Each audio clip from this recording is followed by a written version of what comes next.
कई बार हम जीत की बात करते हैं, जीतने के लिए आदमी निकलता है तो हिंसा तो करनी पड़ेगी, ये एक सवाल भी आता है। अहिंसा से भी जीता जा सकता है। इस बात का एक मैं उदाहरण देता हूं। महाराज युधिष्ठिर ने राजसयु यज्ञ किया।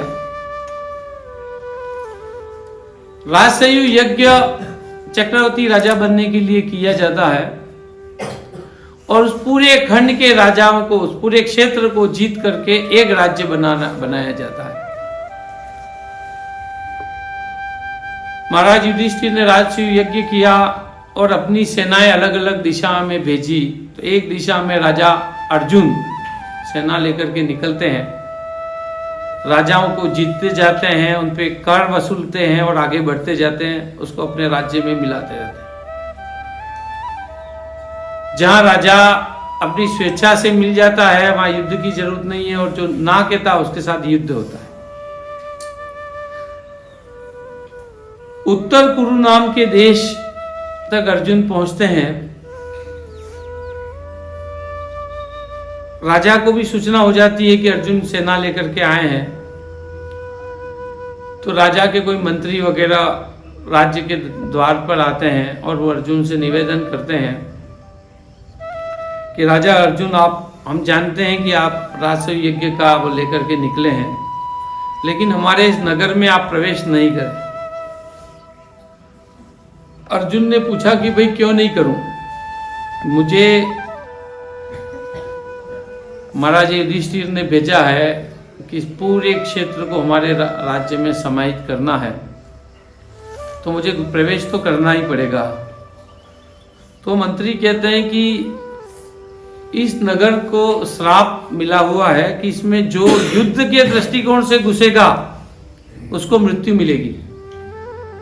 यदि आप किसी और मांग की वजह से यदि जाते हैं तो आपको वो चीज की प्राप्ति होगी, लेकिन आप युद्ध की वजह से उसमें नगर में प्रवेश करेंगे तो आपको मृत्यु मिलेगी। तो अर्जुन कहते हैं कि इसका क्या उपाय है? अर्जुन कहते हैं कि भाई मुझे तो टैक्स कर लगा करके वसूल करके उसमें राज्य समाहित होकर करके जाना है।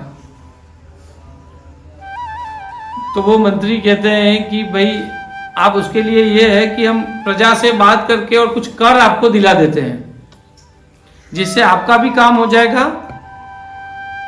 ये जो नगर में जो श्राप है इसमें प्रवेश करने पर मृत्यु होती है वो भी समाप्त हो जाएगा और वो राजा के साथ युद्ध करना भी समाप्त हो जाएगा। तो अर्जुन उसे स्वीकार कर लेते हैं और वहां के नगर के कुछ नागरिकों से कुछ कर संग्रह करके अर्जुन को दे दिया जाता है और वो आगे निकल जाते हैं। तो ये अहिंसा के द्वारा भी जीत साबित होती है उसे। मतलब हर बार हिंसा करके ही जीत हो ऐसा जरूरी नहीं है।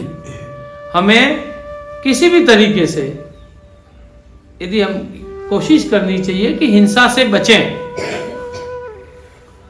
अहिंसा का ताकत, अहिंसा की क्या ताकत है वो आपने और हमने देखी है।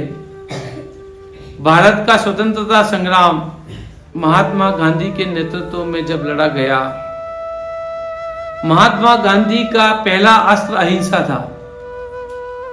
और जब वो दक्षिण अफ्रीका से भारत आए और यहाँ का जब नेतृत्व किया तो उनकी सर्वप्रथम जो शर्त थी वो यही थी कि हमारे पूरे आंदोलन के दौरान कोई हिंसा नहीं होगी, और यदि हिंसा होगी तो मैं तुरंत ही उस आंदोलन को छोड़ के चला जाऊंगा।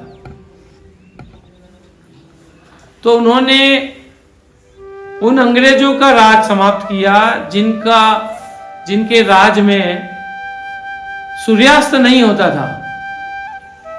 अंग्रेजों का पूरी पृथ्वी पे इतने देशों पे राज था कि उनके राज्य में सूर्यास्त नहीं होता था। यदि एक उनके राज्य में किसी एक पार्ट पे सूर्योदय हुआ है तो जब सूर्यास्त होते होते दूसरी जगह सूर्योदय हो जाता था। तो ऐसे शक्तिशाली शासन को सिर्फ अहिंसा से, सत्याग्रह से, उपवास से, आंदोलनों से अंग्रेजों को भारत से भगाया, तो अहिंसा की वो ताकत है। इसलिए हमें अहिंसा को अपनाना चाहिए। हमें अहिंसा के संबंधित ही कर्म करने चाहिए, और जब भी हम कोई कर्म करने जाएं उसमें विवेक का उपयोग करें। हम ये देखें कि हमारे किसी भी कर्म की वजह से हिंसा तो नहीं हो रही है, और उस हिंसा को कैसे रोका जा सकता है। मन, वचन, काय से हम किसी भी प्रकार की कोई भी हिंसा नहीं करें, ये प्रयास हमें करने चाहिए। सभी जयकारा लगाएंगे। सेवा परमो धर्म की, भक्त वत्सल भगवान की, अहिंसा परमो धर्म की।